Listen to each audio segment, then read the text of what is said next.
Morning বন্ধুরা, welcome back to my channel. আশা করি সবাই ভালো আছো, সুস্থ আছো, আনন্দে আছো। আমিও আপাতত এখন ভালো আছি। অ্যাকচুয়ালি তোমাদের কাছে একটা কথা বলি, এখন ভালো আছিটা বলতে ভয় লাগছে আর কি। কারণ আমার ব্লগগুলো যারা দেখো তারা জানো পরের পর কিভাবে বিপদ আসছে। মানে এখন একটা কোনো যেন আশঙ্কা হয়ে গেছে, হাসতে ভয় পাই। তবে আমার হাসিটা অভ্যেস, মানে কি বলবো, এটা আমার ন্যাচারালিটি, ওই জন্য হাসিটা এসে যায়। হ্যাঁ, যখন খুব বিমর্ষ হয়ে যায় তখন আর হাসিটা আসে না। ভগবানের কাছে প্রার্থনা করে ওইভাবে যেন থাকতে পারি। আর চিন্ময় আজকে বেরোবে, নাম্বার প্লেট চলে এসছে কয়েকদিন আগে, আমি ভিডিওটা করিনি। আর সব দিক সামলেও আজকে বেরোবে। ভাইও একটু বেটার, তো বাথরুমে আছে, ও স্নান করছে। এই ফাঁকে আমি একটু গুড মর্নিংটা করে নিলাম। গুডি মর্নিং করে এবার কাজে হাত দেবো। ও বেরিয়ে গেলে তারপরে জোরদার কাজে হাত দেবো। আর ভাইকে একটু দেখভাল করে এখন রাখতে হচ্ছে, টাইমে জল দিতে হচ্ছে, খাওয়া দাওয়া রেস্ট্রিকশন। তো চলো ও বেরিয়ে যাক, সেটাও তোমাদের সাথে শেয়ার করব। আর তারপরে কাজে হাত দিলে সেটা তো শেয়ার করবোই। চলো কাজকর্মগুলো শুরু করে দিই। তো মহাশয় ঘরবন্দি অবস্থা থেকে অনেক দিন পরে কর্মক্ষেত্রে চললেন। দেখো কি মোছামুছি চলছে। অ্যাকচুয়ালি নতুন তো, ওই জন্য এত মোছামুছি। এরপরে যখন পুরনো হয়ে যাবে না, এর দিকে আর ফিরেও তাকাবে না। আমি যদি বলি বাবা বাইকটা কি নোংরা হয়েছে, একটু মুছে বেরো না, তখন বলবে এই তো সার্ভিস সেন্টারে দেবো, তো ওরা তো ওয়াশ করবেই। এরকম একটা ছুতো দিয়ে আমাকে থামিয়ে রাখবে। এখন সামনেটা মুছছে, পিছনটা মুছছে, সাইডটা মুছছে।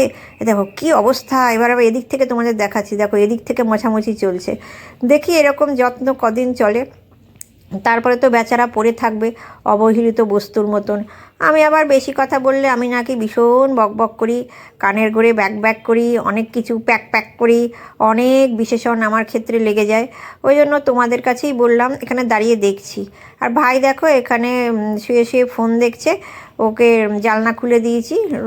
এখন তো চিন্ময় কাজে যাচ্ছে, অফিসে বেরিয়ে যাচ্ছে, তো রোদে নিয়ে যাওয়াটা একটু অসুবিধা আমার একলার পক্ষে। ওই জন্য বলেছি জানলা খুলে দিয়েছি, তো এখানেই বসে থাক। তো ফোন ঘাঁটছে।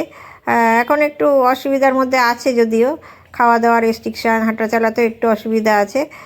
তো কাকু বললেন যে কয়েকদিন পরে ঠিক হয়ে যাবে।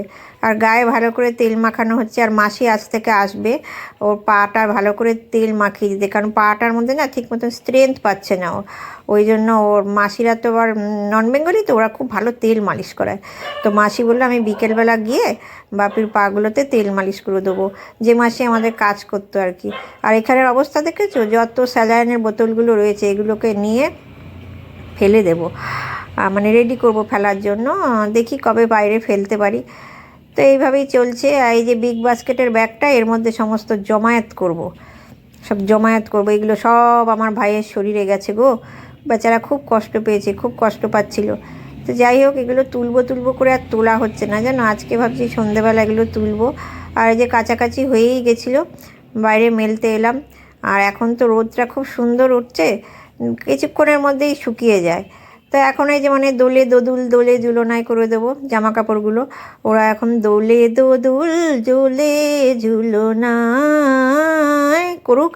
আমি দুপুরে খাবার পরে যে কটা জামা কাপড় শুকোয় এগুলো নিয়ে যাই, বাকিটা বিকেলবেলা নিয়ে যাই। এতদিন চিন্ময়ই নিচ্ছিল অবশ্য, তোমাদের কাছে মিথ্যে কথা বলে কী লাভ। আমি শুয়ে থাকতাম, ওর তো দুপুরে খুব একটা ঘুম আসে না, কারণ অফিসে থাকে, ওর ঘুম আসে না। আমার তো দিবানিদ্রা দেওয়া স্বভাব, তো নিয়ে যেত। আজ থেকে আমাকেই নিতে হবে, কি করা যাবে, একভাবে তো জীবন কাটে না। তো এটাই ভালো, যার কাজ। আর এই যে দেখো এগুলো মেলে দিয়েছি, তোমাদের একটুখানি দেখাই কি সুন্দর দোলে হচ্ছে। বিছানার চাদর সব কেচে দিয়েছি। আর এই একটা সোয়েটার দেখতে পাচ্ছ না, ওটা কালকে চিন্ময় পরে বেরিয়েছিল, ওইটা শুকনো, ওটা একটু ঝেড়ে রেখে দেবো ওই জন্য আর কি। এবারে নিচে যাই, নিচের বাকি কাজকর্মগুলো সারি, দেখি কখন তোমাদের সামনে আসতে পারি, কি করতে পারি, আমি কখন দেখি কি করি। আর এদিকে দেখো চান করার পরে এখানে এসছি, ভাইকে নিয়ে রোদে বসিয়ে রেখেছি। আমি এখন একটু অফ তো কাজকর্ম থেকে, বললাম চল, ওকে একটা টুল পেতে দিয়েছি, ও বসে আছে। আমিও একটুখানি রোদে গা গরম করে চলে যাব। এখন মামার চোখ রাঙানি খুব ভালো লাগছে, এতদিন পরে আমার সূর্য মামার চোখ রাঙানি, এরপরে আরোই ভালো লাগবে না। আর ওর ভিটামিন ডির অভাব শরীরে, ওই জন্য ওকে রোদে থাকতে বলেছে। আর স্নানও করেছে, আমিও স্নান করেছি। একটু গা গরম করে চলে যাবো। এখন একটু করে গা গরমের ব্যাপার। এর কয়েকদিন পরে তো ছাদে মানে দাঁড়ানোই যাবে, মানে ছাদে এলেই মনে হচ্ছে মামা পিটাবে, মামা বাড়ির আহ্লাদ বেরিয়ে যাবে। এখন তবে একটু ভালো লাগছে, তবে অনেকক্ষণ থাকতে না আমার খুব একটা রোদে ভালো লাগে না অ্যাকচুয়ালি। অনেকক্ষণ থাকলে যেন আমার গাটা কেমন জ্বালা জ্বালা করে। এবারে যাব, গিয়ে খাওয়া দাওয়া করব দুই ভাই বোনে, আবার সেই একলা জীবন। কদিন বেশ চিন্ময় ছিল, যাই হোক খুব ভালো লাগছিল, বা একটা সঙ্গী পেয়েছিলাম। আর এখন সেই মানে ভাইয়ের মতন, আমি আমার মতন সেই আগে জীবনযাত্রা। তবু যাই হোক গো, সবাই সুস্থ থাকুক, সুস্থ শরীরে থাকুক। এখন মনে হচ্ছে বাবা আমি সুস্থ থাকুক সবাই, আমার এই জীবনযাত্রাই ভালো, একলা একলা কোনো প্রয়োজন নেই বাবা। এখন আমার এরকম মনে হচ্ছে, মানে খেলার নাম বাবা জীবন, আমার এই অবস্থা। খুব ধাক্কা খেলাম, শিখলাম, মানে এত কষ্ট পেলো ভাই কি বলবো তোমাদের কাছে। ওই জন্য আজকে যখন চিন্ময় বেরোচ্ছে আমার কাছে খারাপ লাগছে। আমরা না গো, এই দেখো মাসি এসছে বিকেলবেলা, প্রায় সন্ধে হয় ভাইকে তেল মালিশ করে দিচ্ছে। আর এই যে বসে আছে বাচ্চাটা, এটা মাসির নাতি, ছেলের নাতি, এই ছেলের নাতি বলছি, সরি, ছেলের ঘরের ছেলে। আর সন্ধেবেলা দেখো ভাই একটু একটু বোধহয় বেটার লাগছে, বললো দে আমি বই দেখি। ও বই দেখছে, লিখছে, কী সব করছে। আর এদিকে আমি আমার কাজ সারছি, চিন্ময়বাবু এখনও আসেননি। চলো নিয়ে যাই আমার কর্মক্ষেত্রে, তোমাদেরকে নিয়ে দেখাই আমার কর্মক্ষেত্রটা কী চলছে। সকালে তো এখন তো টুকটাক রান্না করছি, মানে ভাইয়ের জন্য আর কি। ভাই তো নর্মাল খাচ্ছে, একদম পাতলা ঝোল। তো এদিকে দেখাই, দেখো দেখো চিন্ময় আসেনি। এই রান্নাঘরের লাইটটা দিয়ে না আমাদের বেডরুমটা প্রায় একটুখানি আলো হয়ে যায়, মানে ঝকমকে হয় না, চকমকে হয় না, গনগনে হয় না, কিঞ্চিত কিঞ্চিত আলো হয় আর কি। তো এই ঘর আর বেডটা দেখেই বুঝতে পারছো চিন্ময় নেই, একদম পরিষ্কার, কুচকানো ভ্যাচকানো মোচকানো কিচ্ছু নেই, প্লেন। দেখো কটা বাজে, দেখো 6:15 বোধহয় বাজে এখন।